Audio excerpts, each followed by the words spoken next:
বক্তৃতার মাধ্যমে তার বক্তব্য উপস্থাপন করেছেন। আমাদের মেয়র সাহেবের প্রতিনিধি এখানে উপস্থিত আছেন এবং রাজনৈতিক নেতৃবৃন্দ আছেন, আমাদের র্যাবের প্রধান আছেন এবং আমাদের বিভিন্ন কর্মকর্তারা, প্রশাসনিক কর্মকর্তা, ডিভিশনাল কমিশনার সহ আমাদের পুলিশের, গাজীপুর পুলিশের কমিশনার সহ যারা উপস্থিত আছেন, প্রিয় সাংবাদিক ভাইরা, আমার সালাম গ্রহণ করবেন। আমরা এতক্ষণ দীর্ঘ আলোচনা করেছি আমাদের যে প্রস্তুতিটা সঠিক আছে কিনা। আমরা দেখতে পেলাম সব প্রস্তুতি আমাদের সঠিক আছে। তো আমি জুবাইর গ্রুপকে একটু পরিষ্কার করে বলতে চাই, আপনারা কিন্তু প্রথম আসছেন। আপনাকে প্রথমবার, সবসময় আপনাকে প্রথমবার আপনাদের দাবি অনুযায়ী দেওয়া হয়। সেই দাবি রক্ষা করে আপনারা একটু সম্মানের সঙ্গে তাদেরকে মাঠটা বুঝিয়ে দেবেন, যাতে কোনো রকম ভাঙচুর না হয়, তারা যেন কোনো ক্লেইম না করে। এটা আপনাদের কাছে আমার রিকোয়েস্ট থাকবে। আমরা গতবারও শুনেছি আপনি কিছু ভাঙচুর হয়েছে, কিছু জিনিস খোয়া গিয়েছে, নানান ধরনের কথাবার্তা শুনেছি।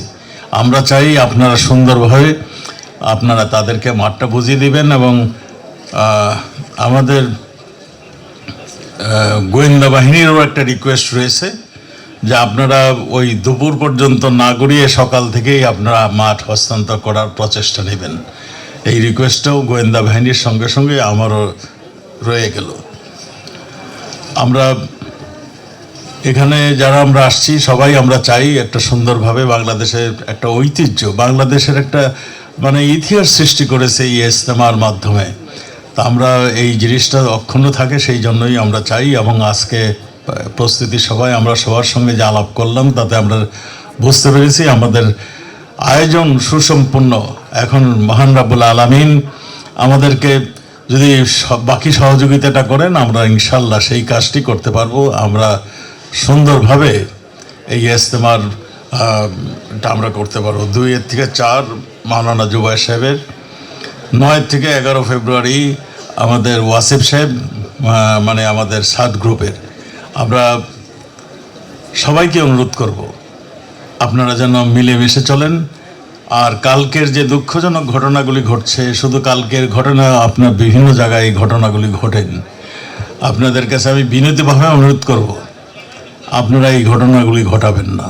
মিলেমিশে চলতে পারার জন্যই আমি আপনাদেরকে আবার রিকোয়েস্ট করব, মসজিদে যে আবার আল্লাহর ঘরে যে আপনারা সেখানেও যে দখল বেদখল করেন, আমাদের লজ্জায় মাথা হেঁট হয়ে যায়। আপনাদের কাছে রিকোয়েস্ট রাখবে আপনারা যে এই কর্মটার থেকে আপনারা বিরত থাকবেন, সবাই মিলেমিশে চলবেন, আমাদেরকে সেই শিক্ষাটাই দিবেন। আল্লাহর দাওয়াতের কথাটা আমাদের শিক্ষা যেমন দিচ্ছেন, আমাদের মিলেমিশে থাকার শিক্ষাটাও আপনারা দিবেন।